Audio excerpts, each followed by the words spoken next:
Assalamualaikum warahmatullahi wabarakatuh. Selamat siang teman-teman dan sobat ATR BPN. Selamat datang di video reaction kami, di mana terkait mengenai manajemen ASN dan Smart ASN. Saya bersama teman-teman saya yang luar biasa kali ini adalah peserta Latsar CPNS Kementerian ATR BPN tahun 2022, angkatan 32 gelombang 4, kelompok 3. Sebelumnya saya perkenalkan dulu ya teman-teman saya kali ini. Yang pertama ada Mas Wahyu Febi dari Kantor Pertanahan Trenggalek. Kemudian ada Mas Kendarto dari Kantah Trenggalek juga. Lalu ada Mbak Nervi dari Kantor Pertanahan Kabupaten Probolinggo. Kemudian ada Mas Fatahila dari Kantor Pertanahan Tabalong. Oke, hari ini kita akan mencoba menalaah bagaimana penerapan manajemen ASN dan Smart ASN yang bersumber dari dua video. Nah, langsung saja ya untuk kita bahas. Video yang pertama adalah mengenai best practice dari penerapan manajemen ASN dan Smart ASN.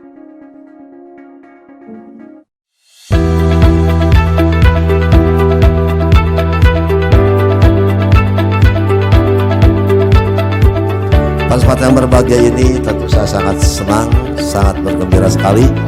Banyak inovasi yang diberikan oleh Kantor Pertanahan Kabupaten Kuningan dengan inovasi-inovasi yang semuanya mengartikan untuk percepatan pelayanan kepada masyarakat. Kami informasikan saat ini kami selalu berbenah dan melakukan perbaikan-perbaikan dalam melakukan pelayanan kepada masyarakat di Kabupaten Kuningan, bahwa ada beberapa layanan yang sudah kita lakukan dan akan kita luncurkan, yaitu pelayanan weekend service, Pak. Jadi setiap hari Minggu kami akan buka warung di Taman Kota dari jam 7 sampai jam 10. Bismillahirrahmanirrahim. Assalamualaikum warahmatullahi wabarakatuh. Saya Surahman, Kepala Kantor Pertanahan Kabupaten Kuningan, menyambut baik dengan dimulainya pembukaan Car Free Day di Taman Kota Kabupaten Kuningan. Semoga layanan Larasita Weekend Service Kantor Pertanahan Kabupaten Kuningan memberikan manfaat untuk masyarakat Kabupaten Kuningan. Terima kasih. Wassalamualaikum warahmatullahi wabarakatuh. Kemudian juga ada layanan Larasita, layanan rakyat untuk sertifikasi tanah. Kami akan buka warung juga di desa-desa atau kecamatan yang jauh dari pusat pemerintahan. Baru mau berjalan juga ini tentang pembayaran PNBP melalui QRIS. Kami kerjasama dengan BRI. Kemudian yang sudah berjalan, kita ada Kupat Kuningan, antar sertifikat sewilayah Kuningan, Pak.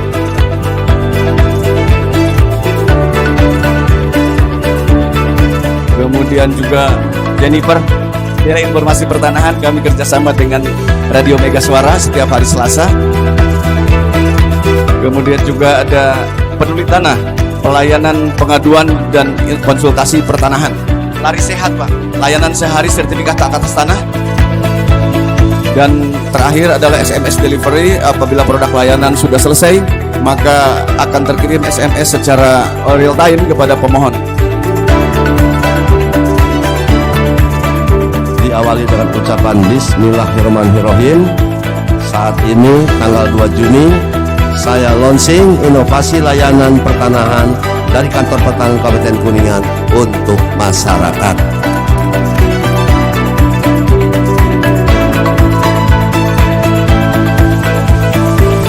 Mudah-mudahan kita selalu bersinergi dan selalu memberikan pelayanan yang terbaik kepada masyarakat Kabupaten Kuningan. Kementerian ATR BPN melayani profesional terpercaya.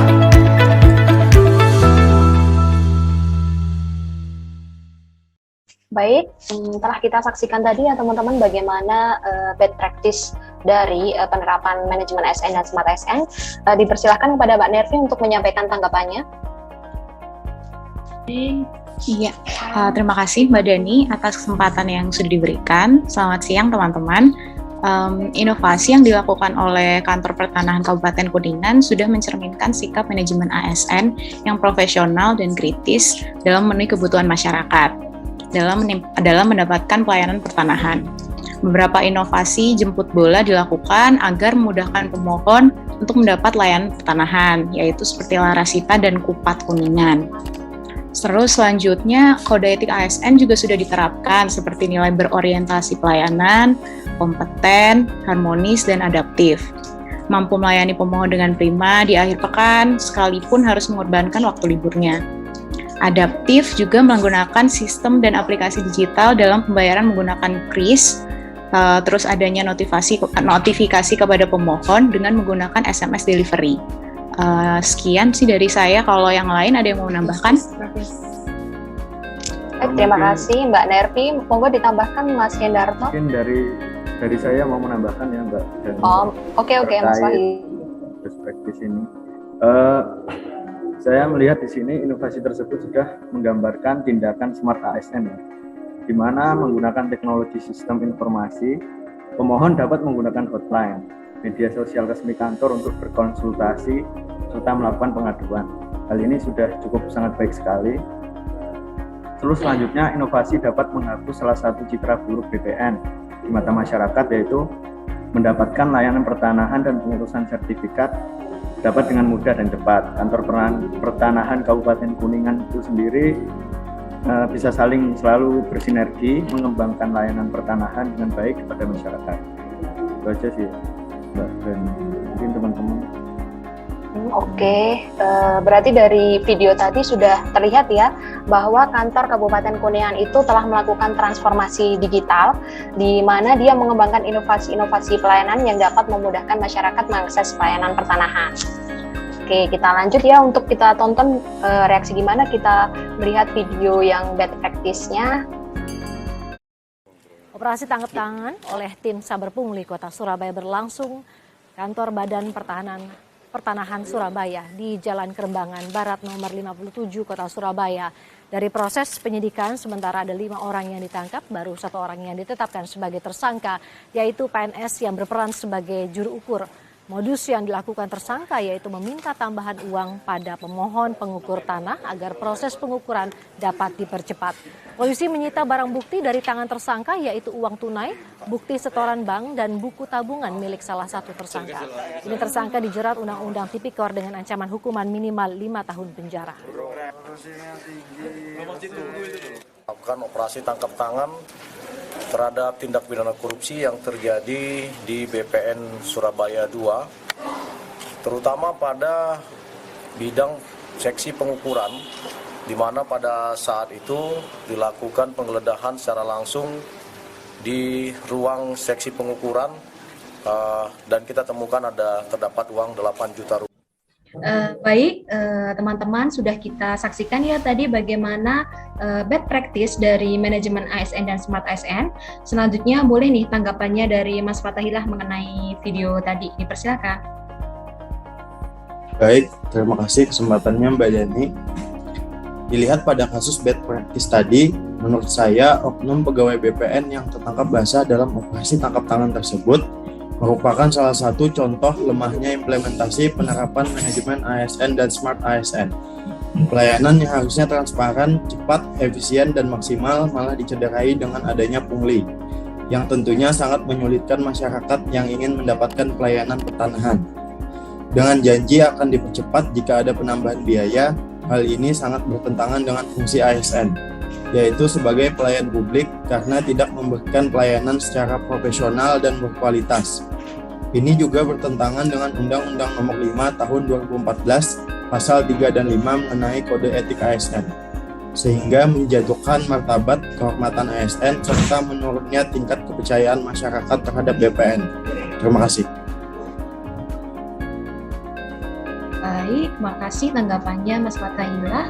Boleh ditambahkan Mas Hendarto untuk tanggapan bad practice-nya? Dipersilakan. Oke, terima kasih atas waktunya untuk terkait penayangan video tadi tersebut dengan adanya peristiwa OTT atau operasi tangkap tangan. Di sini secara tidak langsung seorang pegawai ASN ini telah melakukan tindak pidana korupsi, di mana dengan menyalahgunakan tanggung jawabnya dia sebagai pemberi pelayanan publik kepada masyarakat hanya untuk mencari keuntungan semata tanpa memperhatikan prinsip-prinsip pelayanan publik itu sendiri. Oke, terima kasih. Itu aja, Mbak. Baik, berarti dalam video bad practice tadi telah mencerminkan ya adanya kasus OTT atau tangkap tangan di kantor Surabaya 2. Itu berarti kita melihat adanya pelanggaran kode etik ASN yang dilakukan oleh beberapa pegawai di Kantah Kota Surabaya 2. Oke, lanjut. Selanjutnya adalah simpulan. Ada beberapa dapat kita tarik dari video reaction kali ini. Yang pertama yaitu penerapan transformasi digital harus dilakukan di seluruh kantah kota maupun kabupaten, serta di lingkungan Kementerian ATR BPN, ataupun juga pelayanan publik, di mana dengan mengedepankan inovasi-inovasi pelayanan yang memudahkan masyarakat, sehingga meningkatkan layanan yang profesional dan berkelas dunia. Selanjutnya, poin yang kedua itu adalah belum optimalnya manajemen ASN di lingkungan Kementerian ATR BPN, baik kantor kota maupun kabupaten, di mana masih terlihat adanya kasus mafia tanah dan korupsi yang mana melanggar kode etik ASN sesuai dengan Undang-Undang Nomor 5 tahun 2014 pasal 3 dan 5, khususnya tentang aparatur sipil negara. Untuk mewujudkan pelayanan publik yang berintegritas harus dibarengi dengan adanya penerapan manajemen ASN dan Smart ASN. Untuk mewujudkan smart governance, kita harus mengaktualisasikan bagaimana Smart ASN dan manajemen ASN yang baik di lingkungan Kementerian ATR BPN. Sepakat ya teman-teman atas simpulan tadi? Bagaimana? Saat Mbak Dani. Oke, baik teman-teman dan Bapak Ibu sekalian, terima kasih dari kami. Semoga dapat bermanfaat, dan akhir kata, wassalamualaikum warahmatullahi wabarakatuh.